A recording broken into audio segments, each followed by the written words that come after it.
Hello everybody, today I will show you how to actually win with two passed pawns. So the position that we have over there is a pretty interesting one. We see that white has two pieces for a rook, but okay, we have a rook and a pawn, so probably it should be alright. But the real question is, why is winning with passed pawns important? The reason why it is important is that when you're losing, passed pawns can actually save the day. Now, which piece is actually a helping piece for white? We see that white has a knight and a king, which are guarding the two squares from the two black passed pawns, this one and this one. We can see that this bishop over there isn't pointing at the good diagonals. The bishop would be better on c1 in order to protect everything. But now it's not the case, so it means that white has two pieces, but white cannot coordinate the two pieces perfectly to stop the pawns.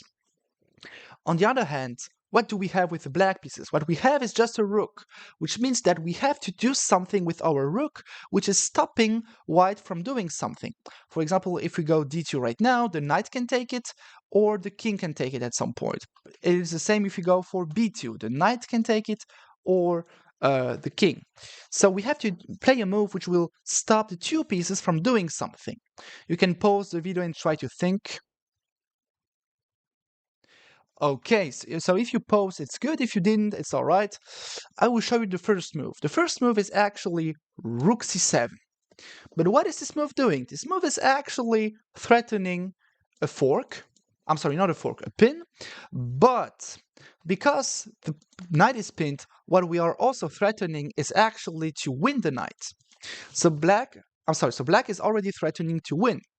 But what happens if we, for example, take this pawn with the white pieces? That is a good question, because the idea is still to win with the passed pawns. There is a very important rule in chess that is called the quadr, or the quadr rule.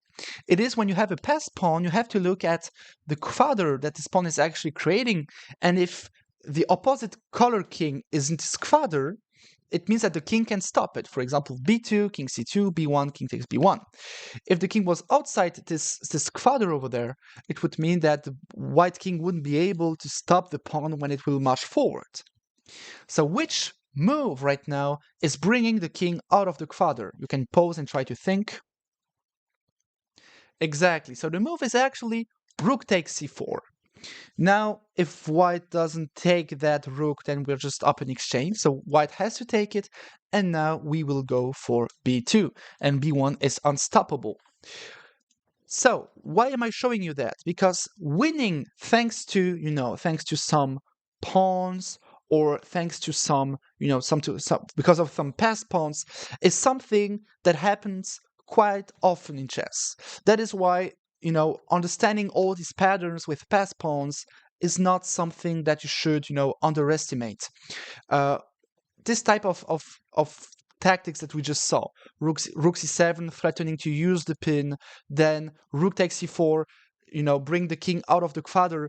These are two tactical move, and b2 having the passed pawn that is too fast for the king is a third tactical move, a third tactical pattern, and that is what you have to aim for when you want to play chess. You have to aim for as many tactics as possible at the same time, especially when you have passed pawns.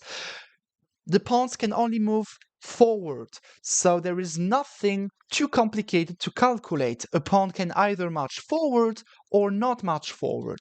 Now, if you want to march forward your pawn, you have to understand what is stopping the pawn, and once you understand what is stopping the pawn, you can understand how to stop the pieces which are stopping your pawns.